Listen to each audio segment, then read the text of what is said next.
اللہ الرحمن الرحیم۔ شروع اللہ کے نام سے جو سب پر مہربان ہے، بہت مہربان ہے۔ والتین والزیتون، قسم ہے انجیر اور زیتون کی۔ وطور سینین، اور صحرائے سینا کے پہاڑ طور کی۔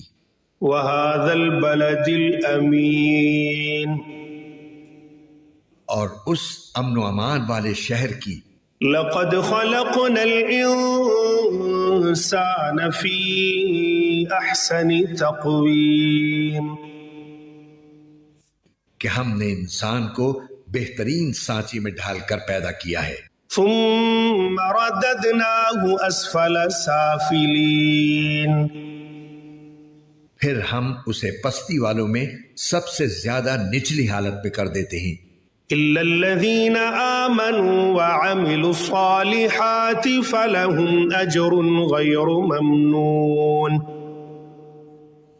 سوائے ان کے جو ایمان لائے اور انہوں نے نیک عمل کیے تو ان کو ایسا اجر ملے گا جو کبھی ختم نہیں ہوگا۔ فما يكذبك بعد بالدين، پھر اے انسان وہ کیا چیز ہے جو تجھے جزا و سزا کو جھٹلانے پر آمادہ کر رہی ہے؟ أليس الله بأحكم الحاكمين، کیا اللہ سارے حکمرانوں سے بڑھ کر حکمران نہیں ہے؟